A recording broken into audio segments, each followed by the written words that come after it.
wanti duraa duuba jiru akka inni akka jedhamutti Eritiriyaadhaanis walitti mufannaa qabu. Eritiriyaadhaan Isaayyaasitti mufatee jira. Isaayyaasitti mufatee waan jiruufi Isaayyaasiin walitti nu araarsii waliin haa dubbannu.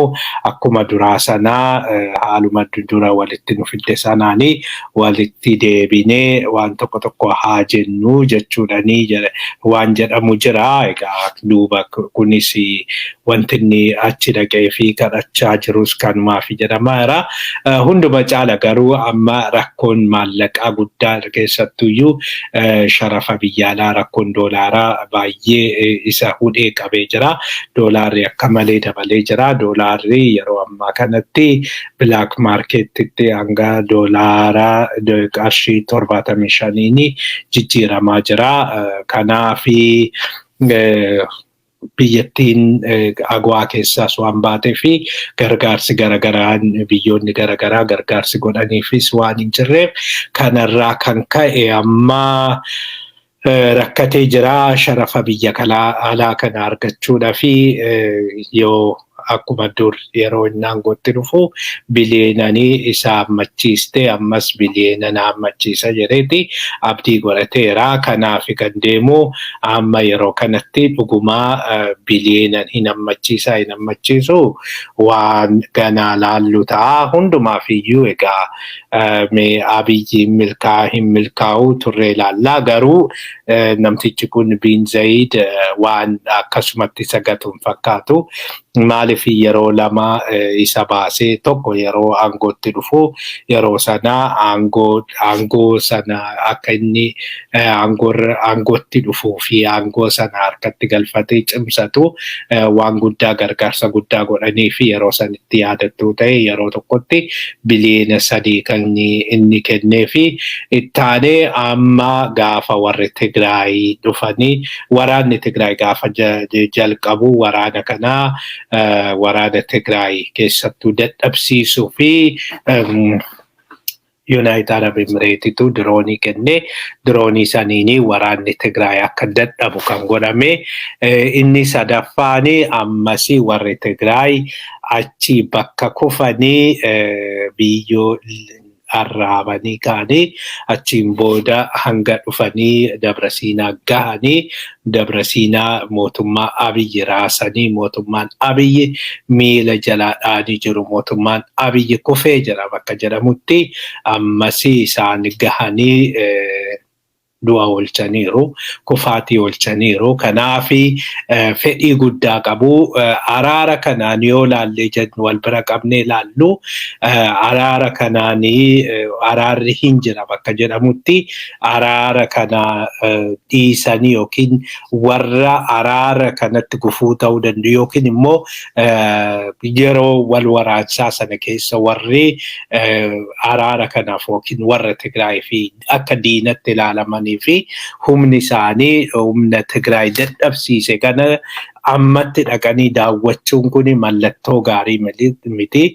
Mallattoo araaraa miti. Wanti kun hunduma caala ergaan inni dabarsu akka walitti dhufeenya biyyootaa kan international relation keessatti qaamni tokko yookiin immoo qaamni biyya biraatiin wal mormu tokko yoo biyya biraa wajjin walitti dhufeenya kan qaamni tokko hin jaalanne bira dhaqee wajjin walitti michoomanii wajjiniin jaalala yookiin immoo jaalala addaa kana keessa galanii mufaatii fida shakkii fida suni. Kanaafi gama warra Tigraay wanti kun shakkii uumuun isaa waan hin oolle. Innis yeroo kanatti otoo qaamni biraa deemuu ni danda'a yookiin immoo akkuma Saawudii kana warri gadi deemanii ilaaluu ni danda'u. Sadarkaa pirezidaantitti yookiin muummee ministeeratti deemuun achittis immoo sadarkaa nugusaatti nugusni suni filachuu simachuu fi haala adda ta'een argisiisuun kuni mallattoo araaraa hin fakkaatu. Hundumaaf iyyuu wanti biraas wanti araarri kuni gaafii keessa akka galu godhan jiru. Sadattaanee paartiin mormituu Affaar Abiyyi Abbuut wajjiniin otoo walii hin galini dura haaldureen guutuu qabaa jedhee jira. Egaa dhaabni kun akka jedhutti amma Abbuuti uummata Affaarii fi sadarkaa sodaachisaa hin taane hanga ga'utti mootummaanii Abbuut wajjiniin marii geggeessuu hin qabu. Maaliif mootummaan Tigraay dhaqee uummata Affaar waraanaa jira, uummata Affaar rukutaa jira. Kanaafiyyuu amma duraan dursee humni isaa dadhabuu qaba. Humni isaa dadhabee uummata Affaarii fi uummata biyyoota naannoo biraatii fi sodaachisaa sadarkaa hin ta'initti gadi bu'uu qaba. Kanaan amma sadarkaa sodaachisaa ta'ee irra jira. Kanaafi ammatti ta'uu hin qabu jechuu isaati gara biraatiin. Gama biraan immoo yoo gama biraatiin yoo laallee jennu fakkeenyaaf meeshaa waraanaa gurguddaadhaan rukutuu danda'a. Isas akka qabaachuu hin qabne jedhee jira. Isaanis warri Tigraay amma kan isaan jechaa jiranii karaa keessattuyyuu Maqaleetti dhiyaatu sanaan militarii biildaappitu jira. Baay'inaan akka isaan jedhanitti Eritiriyaanii Affaarota galaana diimaa achiin galchuudhanii Affaar galaana diimaa jedhamee qaamni hidhataan tokko achi galee uummata Affaariin ittisa jedhee waan hojjechaa jiruuf waan waraana geggeessaa jiruu fi baafar zoonii qabaachuun qaba. Sanaan alaa haalli Affaar irra jiru Tigraayiif sodaachisaa ta'ee jira jedhee jira. Egaa kana jechuun Tigraay fi Affaar Tigraayiif sodaachisaa taataanan Amaarri Tigraayiif sodaachisaa taataanan Tigraayis Amaaraa sodaachisaa taataanan wal sodaachuudhaanii araarri geggeeffamu hin jiru. Kanaafi duraan dursee waraanichi kun dhaabachuu qaba. Waraan walamantaan hin jiru taananii akkamitti akka waraanni dhaabachuu danda'u hin beeknu. Garuu walamantaan suni ammatti waan uumamaa jiru hin fakkaatu. Mariinis gara duuban geggeeffamaa jirus walamantaan suni hanga ammaa bakka barbaadamu hin geenye. Kanumaan egaa oduu ittaanutti deemnaa. Oduun ittaanu projektiin 60 ol adda citee jira jedhama. Projektiin biyyattiin geggeessaa turtee balaa waraanatiin projektiin 60 ol adda citanii jiru. Projektiin 60 kun walitti daamee hanga qarshii biliyoona 80 kan ta'anidha. Qarshii biliyoona 80 itti bahee projektii qabamanitu yookiin bajetarra jiranii bajeta kanaanii projektiin kun geggeeffamu kan jedhamutu balaa waraanaa kanaan adda citee inni guddaan balaa waraanaatiin haa ta'u malee iddoo tokko tokko akka sababaatti kan kaa'ame nageenyi waan hin jirreef jedhameera. Nageenyi waan hin jirreef geggeeffamuu hin dandeenye. Gama biraatiin immoo nageenya qofa otoo hin ta'in warri hojjetu kontiraaktaroonni kan hojjetanis irratti hirmaachuu yookiin immoo sababa hin beekamneen hojii waan dhaabaniif jechaa jiru. Haa ta'u malee amma projektiin kun baay'een isaanii projektii karaa fa'aa ijaarsi manneenii sabni tokko keessa jira. Garuu inni guddaan projektii karaati. Karaan egaa bu'uura guddina biyya tokkootii fi baay'ee bu'uura. Lammaffaa yeroo gara tokkooni jechuudha. Bara abbuutsanii jaalannus jibbinus wanti karoorri akkasitti qabame suni karooruma gaarii fakkaata. Maaliif akka bara sanaatti namni tokko karaarra kiiloomeetira 5 ol deemuu hin qabu jedhameeti. Karaan bahuu qaba. Nama kamiyyuu karaa argachuudhaaf mirga qaba. Isa kana immoo kan waliin geenyu akka haqa ta'een guddina kana kan waliin ga'uu dandeenyu namni kamiyyuu kiiloomeetira 5 ol karaarraa deemuu hin qabu. Karaa guddaan karaa sanaan deemu sana ta'uu qaba akkasitti ilaallaa jedhaniiti. Bara Abiyyi waan akkasii hin jiru. Waan himaammanni akkasiis hin jiru. Karaan iyyuu hin jiru. Karaa dhumaa ijaaruun hin jiru. Lammaffaa bara Abbuuti yoo wal bira qabnee ilaalle Yuunivarsiitiin tokko namni tokko kiiloomeetira 100 ol deemee yuunivarsiitii argachuu hin qabu yookiin naannoo uummanni tokko egaa akka isaan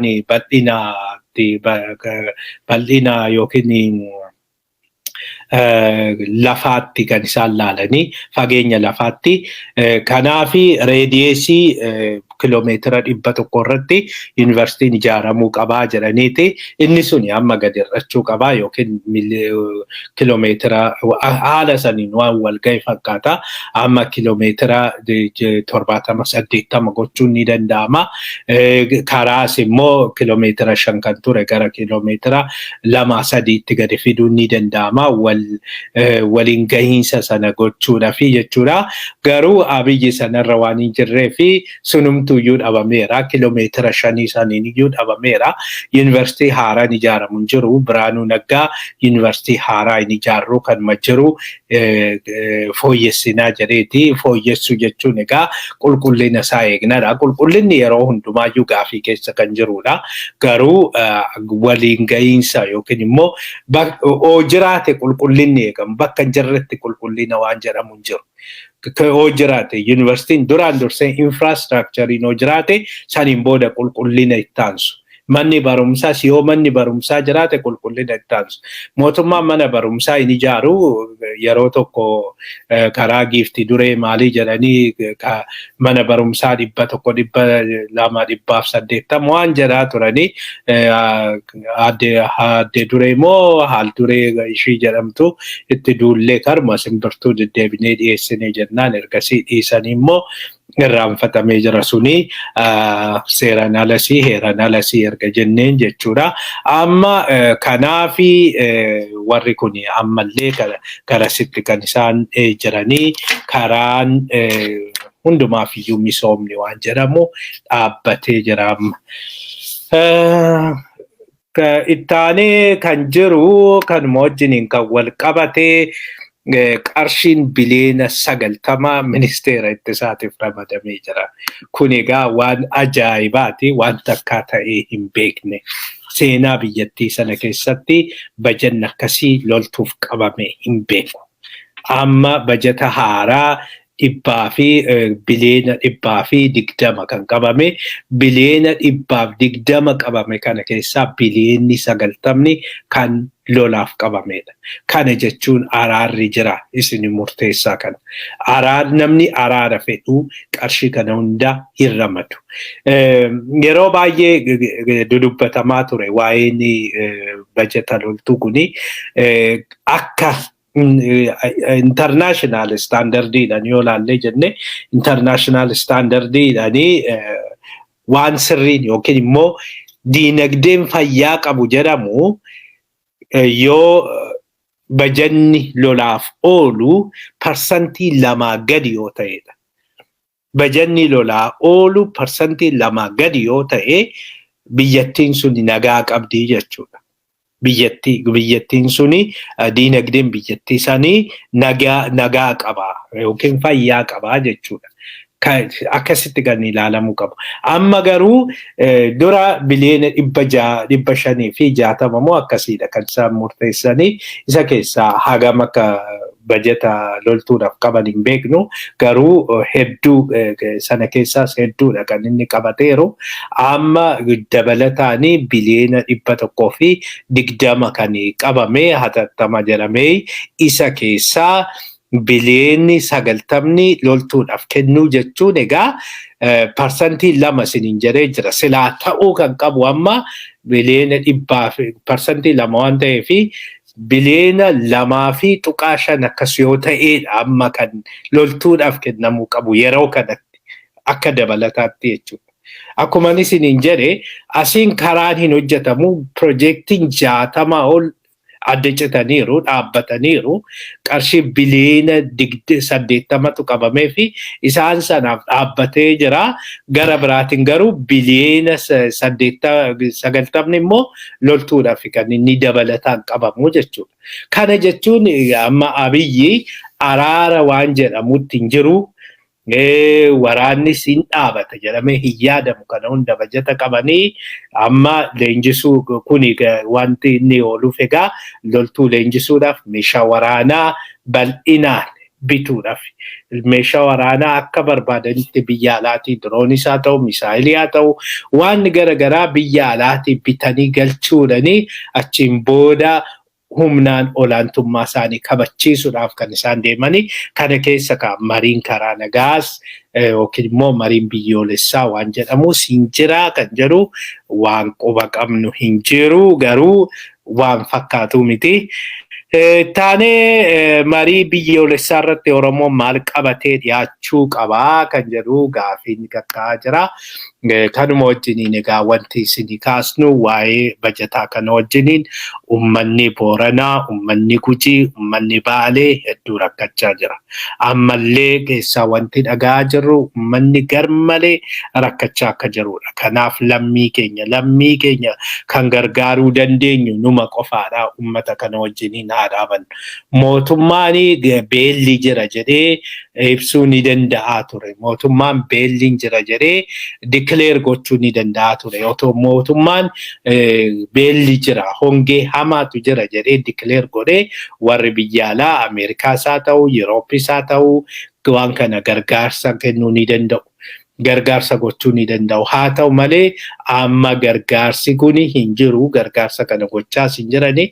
Maaliif mootummaan declare waan hin godhinii fi kanaaf haalatti mootummaa dirqisiisanii declare godhanis barbaachisaadha. Keessattuyyuu warri biyya keessa jirtan warra hongee kana ijaan argitan bilbila tokko qabdu bilbilaani horii uummata jalaa du'anii dhumanii isaan kana suura kaasaa nu ergaa manni akkamitti akka rakkachaa jiru nu gabaasa isa kana warra addunyaatiif fi qaama addunyaatiif gabaasuu qabnaa dhiyeessuu qabnaa sanaanii mootummaa bakka nu bu'u hin qabnu mootummaan nu iyyuu hin dandeenye mootummaan kan keenya jennu kan keenyaa miti diina nutti ta'a even gaafa beelofnullee beela irratti qooseti otoo manni agas rakkachaa jiru qarshii biliyoona 90 waraanaaf qabee afaan ummataatirraa fuudhee egaa yeroo ammaa kanatti ummata qofaa miti ummata yoo dhugaa dubbachuudhaaf ummata Gujii ummata Booranaa fi ummata Karrayyuu Baalee isa kana qofaa miti kan rakkachaa jiru. Beelli magaala keessas jira. Hojjetaan mootummaa rakkoorra jira. Infleeshiniin amma parsantii 45 ga'ee jira. Kana jechuun takkaa waan ta'ee hin beeknedha. Otoo infleeshiniin akkasii qaala'insi jireenyaa 45 irra otoo jiru afaan isaatirraa fuudhanii loltuu biyyattii ittiin deeggari jedhanii mindaa isaaniitirraa ji'a tokko akkas fedhii isaanii malee kutanii kana hundatu godhamaa jira. Kun hundi ba'aa maaliif? Kuni hundi maal waan ta'eef?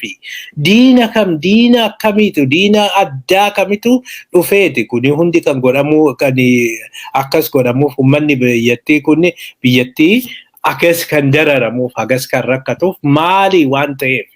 Kanaafi asirratti egaa hojii guddaa nu barbaachisaa warri biyya alaa jirtanii karaa wal qunnamtii qabdaniin mootummaa addunyaatti iyyachuun barbaachisaadha expose gochuun barbaachisaadha viidiyoo noo jiraate viidiyoo kanaan dhiyeessuun barbaachisaadha beelli ammaa kuni takka waan ta'e hin beekne kan bara 84 sana oliidha jedhameeti kan tilmaamamaa jiru keessattuu Booranarraa warri nutti himanii namni horii 300 qabu kan amma harka duwwaa hafetu jira jedhan. Ganaammoo hongeen kun hanga ji'a 3tti fufa. Kanaafi gara tokkoon gargaarsi barbaachisu uummataaf godhamuu qaba. Lammaffaa waan kana saaxiluun barbaachisaadha. Kanumaan egaa gara itti deemnaa otoo jennu oduun amma istuudiyoo otoo galuudhaa taanuu dhageenye tokko hoogganaanii Shawaa Bahaa tokko hidhamee jira jedhamee jira. Bulchaan Shawaa Bahaa jechuudha. Sababi inni hidhameef maaliif akka hidhameef hin qulqulleeffanne maal akka ta'e boruu qulqulleeffannee isinitti himna. Garuu haalli amma jiru hundumtuyyuu baay'ee rakkisaa waan ta'eefi kanaaf egaa kanaan gara oduu ittaanutti deemna. Oduun ittaanu marii biyyoolessaa irratti maal qabannee dhiyaannudha. Marii biyyoolessaa irratti maal qabannee dhiyaannu jechuudhani dhaabbanni CDC jedhamu tokko biyya keessatti walgahii geggeessee jira jedhameera. Walgahii kanarratti Oromoon maal qabatee dhiyaata yookiin dhiyaatu kan jedhu yaada uummataa fi haala jiru gamaggamuuf kan dhiyaate jedhameera. Achirratti waraqaa akka dhiyeessanii nama lamatu affeeramee tokko Garasuu Tufaatii inni biraa obbo Leencoo Lataatii jedhamee jira. Jarri lamaanuu waraqaa dhiyeessanii jiru. Haa ta'u malee waraqaa fi haasawaa Leencoon godhetti hirmaattonni gammachuu akka hin qabnedha kan himanii. Sana caalaa kan akka haala gaariidhaanii waan jiru ibsee Garasuudhaa jedhanii jiru. Kanaaf Garasuudha baay'ee harka rukutaa turanii jedhamaa jira. Kana wajjiniin qaamonni garaagaraa irratti hirmaatanii jiru. Gara ofii kootiin Baqqalaa Nagaa obbo Baqqalaa Nagaa irratti hirmaatee jira jedhameera. Gara mootummaatii kan irratti hirmaatee Alamuu Simeetii jedhamee jira. Gama biraatiin Amiin Jundiis dhiyaate. Amiin Jundii baay'ee mootummaa qeeqee jedhanii nutti himanii aga eegame ol mootummaa qeequudhaan dubbatee jedhanii jiru. Kanaaf dhimmoonni garaagaraa kaanii jiru. Dhimmoota garaagaraa kaan keessaa tokko dhimma Finfinneeti. Dhimmi Finfinnee dhimma ijoo Oromoon yoo kanarratti hirmaata ta'e marii biyyoolessaa kanatti dhimma ijoo godhatee kaasuudhaan akka isaan murtaa'u gochuu qabaa jedhanii gaaffii dhiyaate fi Alamuu Simee mormee jira jedhanii jiru. Yaada kana manni Oromoo waa'ee Finfinnee dhimma ijoo godhatee dhiyeeffachuu hin qabu. Kana kan dhiyeeffachuu hin qabneef immoo Finfinneen qaama Oromiyaati. Qaama Oromiyaa waan ta'eef qaama Oromiyaa kana qaamuma keenya lafa keenya miti jechuudha. Kuni achirratti kaasuu jechuun keenya miti jechuudha. Finfinneen maal ta'eeti maaliif kan uummanni Oromoo qabdee marii kan godhachuu qabu yookiin qabxii ijoo godhachuu kan inni qabu jedhee jira jedhaniiru. Kanaan mana keessaa mormiin itti ka'ee jira. Mormiin kan itti ka'e duraan dursee bara baraanii Finfinneen kan Oromooti jettu. Garuu Oromoon takkaa warraa fayyadamu argine hin beeknu. Oromoo meeqatu magaala kana keessa jira? Oromoo meeqatu biizinasii as keessaa qaba? Sanaan alasi gaafa gaafii garaagaraa irratti kaasanii bararaadha bararree asitti gallee gaafa jedhanii afaan keessanii cuqqaalame, afaan keessanii hin loggomame. Kana hundaa kan duugama kana kan isinitti kaa'e maalidha? Finfinneen qaama Oromooti jettu garuu kan keessa jiraatuu fi kan lafa ishiirraa daldalachaa jiru isin qofaadha. Sanaan ala uummanni Oromoo waan tokko wanta irraa argate hin jiru. Kan biraa yaa hafu lafa isaatirraallee kan buqqa'e haala barbaachisaa ta'een deeggarsa barbaachisaa hin arganne, beenyaa gahaa hin arganne. Kanaaf dhimmi kun dhimma Oromoo ta'ee Oromoon yoo achirratti hirmaata ta'ee guutumatti akka isaa murtaa'uu fi fedhii addaa jedhee kan heerri biyyattii eeyyameef suni irraa argamuu qabaa jedhanii jiru jedhama. Egaa kanatu jira. Kanaaf akka ergaan keessaa dhufetti uummanni Oromoo biyya alaa jirus dhimma kana dhimmi ijoo maal ta'uu qaba kan jedhu kanarratti mari'achuu qaba. Kanaan keessattuyyuu hayyoonni biyya alaa jirtanii komii guddaa isinirraa qabna jechaa jira. Uummanni biyya keessaa yeroo kanatti yeroo baay'ee isin barbaannudha. Yeroo isin yaada burqisiistanii yaada waliigalaa yaada uummataa hiriirsuu danda'u gumaachitanii uummata kanaa kuni ta'uu qaba. Yoo hin hirmaanne ta'e hin hirmaanna fi hin hirmaanne iyyuu waan biraa ta'ee innis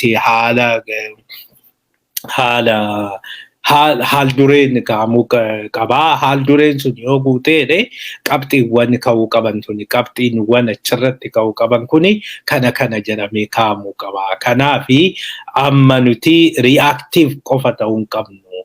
Proactive ta'uu qabna. Proactive taanee ajandaa seet goonee yoo sinaariyoo keenye sinaariyoo kanaanii yoo kana ta'e hin hirmaannaa yoo kana ta'e hin hirmaannaa yoo hirmaanne immoo dhimma akkasii irratti mari'annaa. Dhimma akkasii kuni fedhii uummata Oromootii fi jecha dantaan uummata Oromoo eegamuu qaba. Dantaa uummata Oromoo sana tiksuuf kunniin dantaa uummata Oromootii kan jedhu kana mari'achuu qabna, kaa'uu qabna. Kanaafi kanarratti baay'ee si deegna jedhanii jiru. Egaa kana ergaa dabarsinee jirra. Sanaan ala inni dhumaa gara oolmaa addunyaatti deemna. Oolmaa addunyaatiin amma kan kaasnu oolmaa addunyaatiin dhiibbaan Abiyyi irratti godhamu cimee itti deemuu qabaa jedhamee jira. Dhiibbaan Abiyyi irratti gaggeeffamu kuni cimee itti adeemuu baannaan araarri kuni milkaa'uu dhiisuu danda'a jechuudhaan dubbachaa jiru. Kuni kan jedhame egaa amma haalli jiru kanaani amma araarri iyyuu mataa isaatiin mamii keessa jira jedhaniiti. Kana kan dubbate immoo hunda caalaa Profeesara Noorwee kan ta'e Tiroonvooli. Namni kuni akka jedhutti qaamuma bulchiinsa keessaa yookiin qaamuma Abiyyi warra gaggeessaa jiru warra biyya gaggeessaa jiru keessaa Abiyyi dabalatee hamma tokko araara kanaa fi fedhii argisiisaniiru. Araara kanaa fi araarri kuni akka bu'uu fi araarri kuni akka dhufu hamma tokko fedhiin hin jira fakkaata. Haa ta'u malee mootummaa keessa qaamni jiranii bakka lamatti qoodamanii jiru. Isaanis tokko araara kana kan deeggaru yoo ta'u gara biraatiin araara kana kan mormutu jira. Araara kanatti gufuu ta'uudhaafis kan baay'ee wixxifatuu fi tattaafachaa jiru jira. Abiyyi irratti dhiibbaan godhamee warra araara kanatti gufuu ta'anii hin mancaasu ta'anan yookiin of keessaa hin buqqisu ta'ananii araarri kuni eessayyuu hin ga'u. Biyyattiinis walitti bu'iinsa dheeraa keessa turuu dandeessi jedhee kaa'ee jira. Kanaafi mootummaan biyyoota alaa yookiin hawaasni addunyaa dhiibbaa guddaa Abiyyi irraan ga'uudhaani ammallee araarri kuni akka milkaa'u gochuun barbaachisaadha jedhanii jiru. Haa ta'u malee waan kuni waan amma egaa dhiibbaan feeyyuu ga'u haala amma ilaalaa jirruuni wantichi waan deemsisu hin fakkaatu. Keessattuyyuu amma gargaarsa barbaadamu kana sharafa biyya alaa kana Yuunaayitid Arab Imireet irraa hin argatu taananii isaanii isatti sharafanii egaa amma loltuu biyyattiitii qarshii biliyoona 90 ramadanii araarichi waan dhufuun fakkaatu waan deemus hin fakkaatu. Amma akkuma sana dadheen gadda isinitti himneessanii olaantummaa guddaadhaan yookiin immoo injifannoo guddaa